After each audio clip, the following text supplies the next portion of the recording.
Guys, अभी हम लोग देख रहे हैं design and analysis of algorithm, और उसमें हम लोग बात कर रहे थे मॉड्यूल 1 का। तो उसमें हम लोग बात कर रहे थे, स्टार्ट किए थे एसिम्प्टोटिक नोटेशन में। तो एसिम्प्टोटिक नोटेशन का इससे प्रीवियस लेक्चर में हमने डेफिनेशन जान लिए थे। डेफिनेशन के बाद उसका जो भी टाइप होता है वही समझ लिए थे, और उसमें हमने बिग ओ के बारे में पूरा डिस्कशन अच्छे से कर लिए थे। ओके, अब उसके आगे हम करते हैं जो कि है हमारा बिग ओमेगा और big theta. Okay, big theta यहाँ पे नहीं बोलते हैं, सिर्फ इसको थीटा ही बोलते हैं। तो यहाँ पे हम इसको आप डिस्कशन करने वाले हैं। इससे पहले हमने बिग ओ तक कर लिया था। ओके, तो हम ये बात करते हैं बिग ओ में हमारा क्या था। बिग ओ हमारा जो था बिग ओ, वो हमारा अपर बाउंड को डिनोट करता था। ठीक है, मीन्स वर्स्ट के सिनेरियो को बिहेव करता था। तो यहाँ पे आप चलते हैं, अब आगे जानते हैं मेरा जो बिग ओमेगा है ये काम करता है क्या। तो बिग ओमेगा का जो डिनोशन होता है इस प्रकार से डिनोट करते हैं इसको, ये वाला सिंबल से। ठीक है, तो ये मेरा क्या होता है, ओमेगा का सिंबल होता है। ओके, तो यहाँ पे इसका बारे में कुछ पढ़े, जैसे कि this notation give the lower bound. ये क्या करता है, लोअर बाउंड को देता है। यहाँ पे हाईलाइट करते हैं, जैसे मेरा क्या था, बिग ओ जो था, यहाँ पे बिग ओ जो था, बिग ओ, हम यहाँ थोड़ा सा क्या करें, रिलेट करें प्रीवियस लेक्चर। ये क्या करता था मेरा, अपर बाउंड को देता था क्या, या तो लोअर बाउंड को, वो क्या करता था, अपर बाउंड को डिनोट करता था। और यहाँ पे करता है लोअर बाउंड को। अपर बाउंड मतलब हमें बताया था क्या, अपर बाउंड का मतलब जो हाईएस्ट टाइम ले सकता है कोई भी एल्गोरिथम अपने काम को करने के लिए। ओके, तो यहाँ पे मेरा क्या है, ये लोअर बाउंड को, मतलब उससे कम तो होगा ही नहीं। लोअर बाउंड मतलब उससे कम तो होगा ही नहीं, उससे ज़्यादा हो सकता है लेकिन उससे कम नहीं होगा। ठीक है, तो उतना समय तो लेगा ही। ऑन द कम्प्लेक्सिटी ऑफ एल एल्गोरिथम। ओके, कोई भी एल्गोरिथम को रन करने के लिए जो लोअर बाउंड मतलब सबसे कम मिनिमम समय जो मिलेगा उसको बोलेंगे क्या, मेरा इसे हम डिनोट करेंगे बिग ओमेगा से। उसके बाद आगे क्या है, it is use to describe the best case. ये क्या करता है, बेस्ट केस सिनेरियो। बेस्ट हमने 3 केस जाना था क्या, बेस्ट केस, वर्स्ट केस और एवरेज केस। तो बेस्ट केस मतलब क्या है, जो सबसे कम समय ले, कोई भी ऐसा इनपुट साइज, ऐसा इनपुट जिसके कारण जो मेरा एल्गोरिथम है वो मिनिमम समय ले, उसको बोलेंगे बेस्ट केस। और वर्स्ट केस में अपोजिट होता था, उसमें मैक्सिमम समय लेता था। और एवरेज केस दोनों के बीच में जो रहता था उसको। ओके, तो ये बेस्ट केस को डिनोट करता है, लोअर बाउंड को। और उसके बाद क्या है, द, यहाँ पे बेस्ट केस का मतलब क्या है, the minimum amount of time और स्पेस रिक्वायर्ड एल्गोरिथम रन करने के लिए हमको चाहिए उतना। ओके, तो आइए आपको यहाँ पे जो भी हम यहाँ पे इसका डिनोशन दिए हैं, यहाँ पे जो भी यहाँ पे हम दिए हैं इसका एक्सप्लेनेशन आपको क्लियर हुआ होगा क्या है बिग ओमेगा का। दिस नोटेशन गिव्स, यहाँ पे 2 पॉइंट सबसे ज़्यादा इंपॉर्टेंट पॉइंट बोलेगा तो 2 पॉइंट है। पहला क्या है, ये हमारा क्या होता है, लोअर बाउंड को डिनोट करता है। ठीक है, और दूसरा क्या है, ये बेस्ट के सिनेरियो को डिनोट करता है। बेस्ट के सिनेरियो को डिनोट करता है, बेस्ट केस मतलब minimum amount of time which takes to algorithm run. Okay, उसके बाद यहाँ पे बात करें, अगला मेरा क्या है, मैथमेटिकल टर्म का फंक्शन है। तो मैथमेटिकल टर्म को पहले समझ लेते हैं, उसके बाद इसका एग्जाम्पल लेंगे, एग्जाम्पल को भी अच्छे से समझेंगे, उसके पहले यहाँ पे ग्राफ भी समझ लेते हैं। ओके, तो यहाँ पे ग्राफ समझेंगे, लेकिन यहाँ पे सबसे पहले मैथमेटिकल इसका टर्म समझते हैं। तो यहाँ पे क्या है, F N is omega of G N. क्या, जैसे हमने बिगो के बारे में समझे थे, तो F N is omega of G N. तो एफ एन को हम ओमेगा ऑफ जी एन के टर्म में तब लिख सकते हैं, if and only if there exist some constant C greater than zero and N greater than zero, such that, ये वाला कंडीशन सेटिस्फाई होगा, F N greater than equals to C dot G N. F N greater than equals to C dot G N, ये condition अगर satisfy हो रहा है, ये दोनों को सेटिस्फाई करके, तब हम बोल देंगे उस केस में क्या है मेरा, एफ एन जो है वो equals to omega of G N है। ओके, आई थिंक आपको क्लियर हुआ होगा, थोड़ा बहुत तो क्लियर हो ही गया होगा। जैसे अगर बिग ओ समझ लिए तो ये वाला क्लियर हुआ होगा थोड़ा बहुत। ठीक है, इसका ग्राफ समझते हैं। तो ग्राफ यहाँ पे क्या है, ग्राफ यहाँ पे देखिएगा, ये बोल रहा है क्या, ये एफ एन जो है वो ज़्यादा होना चाहिए किससे, सी डॉट जी एन से। तो एफ एन को ज़्यादा कर देते हैं, जी एन को कम कर देते हैं। अगर एग्जाम में क्वेश्चन आता है तो ऐसा चाहिए एग्जैक्ट आप ग्राफ बनाएंगे, बस ऐसे ऐसे खींच देना है, एक टाइम के बाद आपको बता देना है जी मेरा एफ एन जो है वो ज़्यादा हो रहा है और जी एन जो है वो कम हो रहा है। और ये जो है एन नॉट एक ऐसा इनपुट है जिसके बाद क्या होगा, एफ एन हमेशा ज़्यादा रहेगा जी एन से। ओके, ये एन नॉट है, इधर मेरा टाइम है, इधर मेरा इनपुट साइज है। इस केस में होगा तो ये जो ग्राफ डिनोट कर रहा है, ये ग्राफ डिनोट कर रहा है F N equals to order of omega G N. ठीक है, ऑर्डर ऑफ नहीं, यहाँ पे बोलेंगे omega of G N, F N equals to omega of G N. Okay, तो ये हो गया। तो चलिए यहाँ पे जो हम किए हैं, हो सकता है आपको समझ में नहीं आ रहा हो। अगर आप बिग ओ वाला क्वेश्चन समझ लिए तो यहाँ पे समझ में आया होगा, अगर नहीं आया तो चलिए एक एग्जाम्पल लेते हैं और एग्जाम्पल से समझते हैं। ओके, तो यहाँ पे हम क्या किए हैं, एफ एन की एग्जाम्पल लिए एफ एन का। और यहाँ पे देखिएगा क्या है, इसमें तो एफ एन भी है और जी एन भी है। तो एफ एन भी है और जी एन भी है, तो यहाँ पे तो सिर्फ एफ एन गिवन है, जी एन तो है ही नहीं। तो हम बताए थे क्या, बिग ओ वाले में हम जी एन खुद से एज्यूम करते हैं।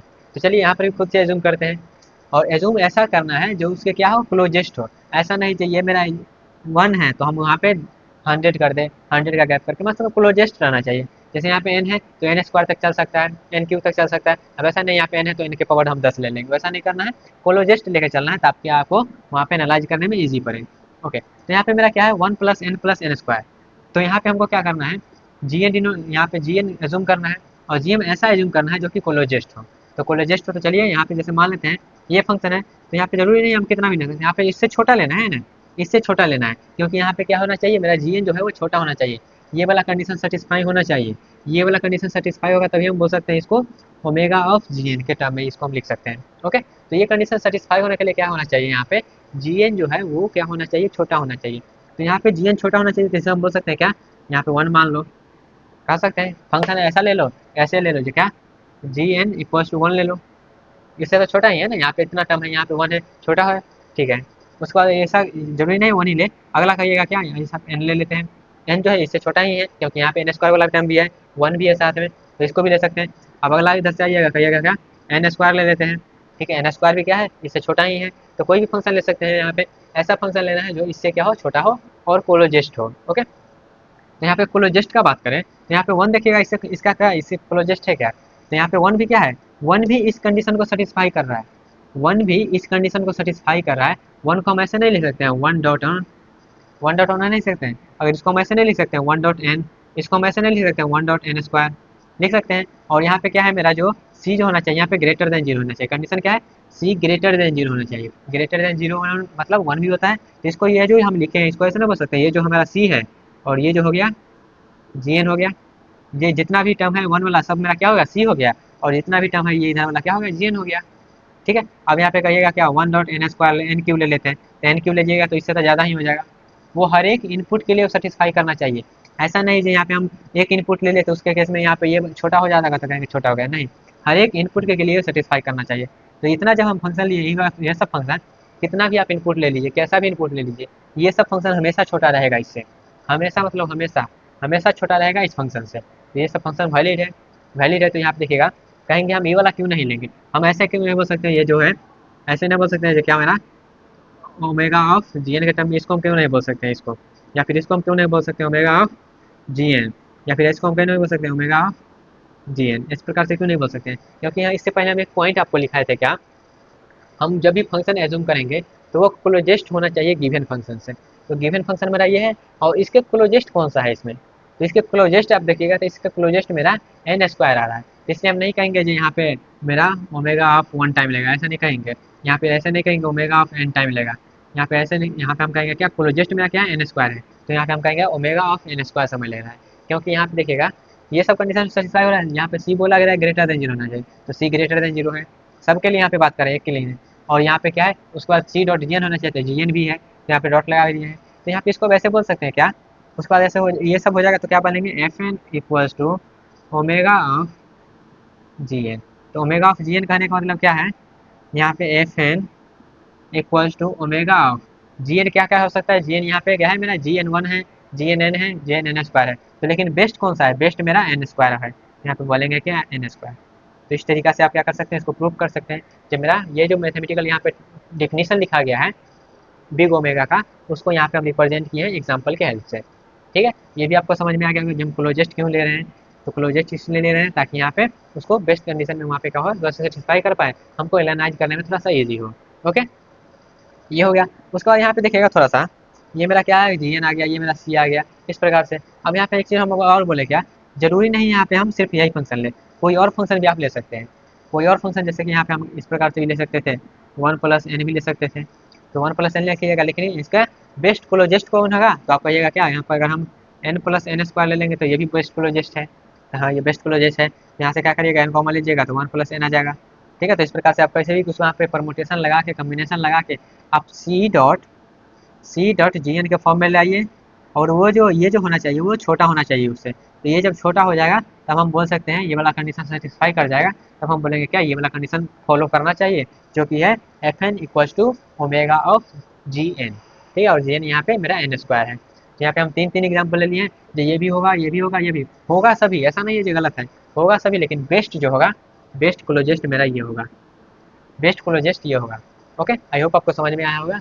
ये जो डेफिनेशन है वो, अब यहाँ पे डेफिनेशन रीड कर लेते हैं इसका, F N is omega of G N if and only if there exist some constant C greater than zero, C greater than zero, C greater than zero, C greater than zero, and N not greater than zero, यहाँ पे कोई भी input size लेकर देखिए, N greater than zero लेकर 1 रखिए तो 1 के लिए सेटिस्फाई करेगा, 2 लीजिए तो 2 के लिए सेटिस्फाई करेगा, सबके लिए सेटिस्फाई करेगा। सच डैट एफ एन जो है वो greater than equal to G N होना चाहिए। तो एफ एन देखिएगा हमेशा, ये जो एफ एन है हमेशा इससे ज़्यादा ही होगा। ये जो यहाँ पे जितना भी फंक्शन लिए हैं ये 3 फंक्शन, इससे हमेशा ज़्यादा ही होगा। एन का कोई भी इनपुट आप लेके देख सकते हैं, ये फॉलो करेगा तब हम बोल सकते हैं, क्या ये जो है एफ एन इज ऑर्डर, यहाँ पे क्या है, F N is order omega of G N.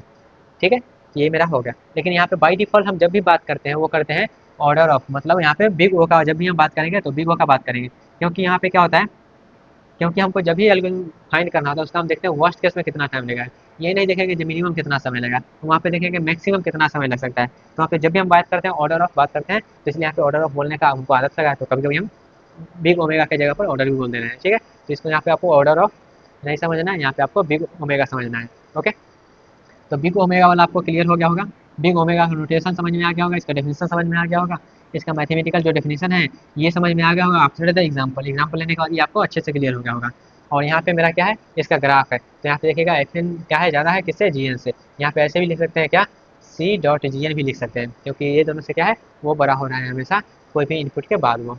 ठीक है, उससे पहले छोटा बड़ा भी कुछ भी हो सकता है, लेकिन इसके बाद क्या है, इसके बाद हमेशा ऐसा इनपुट आएगा, एक ऐसा इनपुट आएगा, एक ऐसा पॉइंट आएगा जिसके बाद हमेशा वो क्या होगा, ज़्यादा होगा। तो उस केस में हम बोलेंगे ये जो ग्राफ है F N equals to omega of G N. I hope आपको क्लियर होगा हमें एक इसी एग्जाम्पल से। एग्जाम्पल अभी बहुत सारा एग्जाम्पल लेंगे, लेकिन अभी फिलहाल के लिए हमको डेफिनेशन समझना है, तो उसके लिए एक एग्जाम्पल आई थिंक इनफ होगा। ओके, उसके बाद आते हैं थीटा पे। तो थीटा नोटेशन क्या बोलता है, तो थीटा यहाँ पे क्या बोलता है, this notation gives tight bound. अब टाइट बाउंड का मतलब हम समझे थे क्या, टाइट बाउंड का मतलब ऐसा समझिए टाइट हो गया, वो फिक्स हो गया, मतलब उतना टाइम लेगा तो लेगा, उससे नहीं कम लेगा और नहीं उससे ज़्यादा लेगा। वो फिक्स कर दिया, जब 5 होगा तो 5 यूनिट ही लेगा, ऐसा नहीं जो 4 यूनिट लेगा या फिर 6 यूनिट लेगा। तो this notation give a tight bound on a complexity of an algorithm. उसके बाद क्या है, it is use to describe exact complexity, क्या ये यूज किया जाता है एग्जैक्ट कम्प्लेक्सिटी बताने के लिए of an algorithm, that means the amount of time और space required for all case. All case माने यहाँ पे हम 3 केस बताए थे क्या, बेस्ट केस, वर्स्ट केस और एवरेज केस। क्या, बेस्ट केस, वर्स्ट केस और एवरेज केस, 3 केस बताए थे। कोई भी एल्गोरिथम होगा 3 तरह से बिहेव कर सकता है, जैसे कि या तो वो अच्छा बिहेव करेगा बेस्ट केस में, मतलब वो एल्गोरिथम सबसे कम समय लेगा, या फिर वो वेस्ट केस में वर्स्ट केस में वो ऐसा इनपुट साइज लेंगे, ऐसा इनपुट लेंगे जिसमें क्या होगा, वो एल्गोरिथम मेरा वर्स्ट केस सिनेरियो जैसा बिहेव करेगा, मतलब सबसे ज़्यादा समय लेगा उस इनपुट के लिए। और एवरेज मतलब ये दोनों के बीच में। ठीक है, तो यहाँ पे ऑल केस के लिए ये कंडीशन सेटिस्फाई होना चाहिए कि अगर मान लेते हैं कोई भी वहाँ पे बेस्ट केस हो या फिर वर्स्ट केस हो या फिर एवरेज केस हो, तीनों के लिए एक ही टाइम, वो फिक्स टाइम होना चाहिए। उसको बोलते हैं क्या, एग्जैक्ट कम्प्लेक्सिटी वहाँ पे डिनोट करेगा, उसको बोलेंगे क्या, थीटा नोटेशन।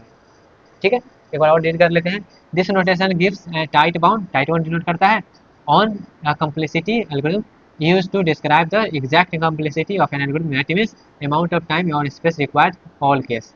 ठीक है, ऑल केस मतलब यहाँ पे हम बात कर ले 3 केस जैसे यहाँ पे होता है। तो इसका डेफिनेशन समझते हैं, और डेफिनेशन यहाँ पे मैथमेटिकल समझ लेते हैं, उसके बाद इसका एग्जाम्पल भी समझेंगे। ओके, तो यहाँ पे क्या है, F N is theta of G N. F N को हम थीटा ऑफ जी एन के टर्म में तब लिख सकते हैं, F N is theta of G N के टर्म में तब लिख सकते हैं if and only if F N जो हो वो ऑर्डर ऑफ जी एन होना चाहिए, और एफ एन जो है वो ओमेगा ऑफ जी एन होना चाहिए। बिग ओ वाला समझ लिए हैं, अभी हमने यहाँ पे ओमेगा वाला समझ लिया है, उससे पहले हमने प्रीवियस लेक्चर में बिग ओ के बारे में समझ लिए थे। तो एफ एन जो हो वो ओमेगा ऑर्डर ऑफ जी, मतलब बिग ओ के टर्म में हो या फिर ओमेगा के टर्म में हो। ठीक है, तो यहाँ पे ऐसे बोल सकते हैं एफ एन जो हुआ सबसे ज़्यादा समय ले और मिनिमम समय ले, दोनों के बीच में रहे। तो इस प्रकार से बोल सकते हैं मेरा एल्गोरिथम जो है, ए वन जो एल्गोरिथम है वो ना तो ज़्यादा समय लेगा नहीं तो कम समय लेगा, एग्जैक्ट समय लेगा। ठीक है, इससे यहाँ पे जो एफ एन जो है वो ऑर्डर ऑफ एन है और यहाँ पे ओमेगा ऑफ एन है, दोनों के कंडीशन को सेटिस्फाई करना चाहिए। जब दोनों के कंडीशन को सेटिस्फाई करना चाहिए तो यहाँ पे देखिएगा सबसे पहले एफ एन और जी एन वाला जो मैथमेटिकल टर्म था क्या था, एफ एन और जी एन वाला में जो था ऑर्डर ऑफ ओमेगा, यहाँ पे ऑर्डर ऑफ जी एन वाला में ये वाला था क्या, ये बना था F N is order of G N. ये जो यहाँ पे ये जो हम यहाँ पे हाईलाइट किए हैं, F N less than equal to C dot G N, ये जो कंडीशन था वो किसके लिए था, वो मेरा था एफ एन जब मेरा ऑर्डर ऑफ जी एन के टर्म में रहता था तब। और ये जो मेरा है, ये जो मेरा कंडीशन ये किसके लिए है, ये मेरा है F N is omega of G N, जो अभी हम पढ़े हैं, जो अभी हम पढ़े हैं क्या होना चाहिए, एफ एन ज़्यादा होना चाहिए ना, तो एफ एन यहाँ पे ज़्यादा है। ठीक है, और ये जो वाला है प्रीवियस लेक्चर में पढ़ लिए थे। तो ये दोनों कंडीशन जब सेटिस्फाई करेगा तब हम बोल देंगे क्या, तब वहाँ पे थीटा नोटेशन आएगा, F N equal to theta of G N होना चाहिए। ओके, इसको यहाँ पे देखिएगा मेरा आया एक वेरिएबल ये है, एक वेरिएबल ये है, दोनों के बीच में जो है एफ एन होना चाहिए। तो दोनों के बीच में होना चाहिए तो एक मेरा क्या है सी टू डॉट जी एन, एक मेरा सी वन डॉट जी एन, और बीच में क्या है एफ एन होना चाहिए। तो कोई एक पॉइंट जो मेरा एन नोट होगा उस पॉइंट के बाद मेरा ये कंडीशन हमेशा फॉलो होना चाहिए, जो F two dot G N जो है वो हमेशा ज़्यादा होना चाहिए, एफ एन कम होना चाहिए, और उससे भी कम सी डॉट जी एन होना चाहिए। ये वाला होगा तब हम उसको बोलेंगे F N is equal to theta of G N होना चाहिए। ओके, चलिए इस एग्जाम्पल पे इसको, ये जो यहाँ पे लिखा गया इसको समझते हैं। तो यहाँ पे हम बताए क्या, बिग ओ में बताए थे क्या, यहाँ पे हमको क्या करना है, ऐसा फंक्शन एज्यूम करना है जो कि इससे ज़्यादा समय लगेगा। बिग ओ का बात करते हैं, बिग ओ, बिग ओ का बात करते हैं। तो बिग ओ में क्या होता है इस प्रकार से, तो यहाँ पे जी एन ऐसा फंक्शन एज्यूम करना है जो कि इस फंक्शन से ज़्यादा समय लेगा। तो वहाँ पे हम एज्यूम किए थे, वहाँ पे हम एज्यूम किए थे N square plus N square plus N square. तो इसको हम लिख दिया था क्या, 3n² लिख दिए थे। ये जो है इससे ज़्यादा है, इससे ज़्यादा है तो इससे हम लिख सकते हैं। और ये मेरा क्या हो गया, ये मेरा सी डॉट हो, ये मेरा सी हो गया था, और ये मेरा जी एन हो गया था। तो इसको हम लिखे थे क्या, उसको हम लिखे थे ऑर्डर ऑफ एन स्क्वायर के टर्म में लिखे थे बिग ओ के बारे में।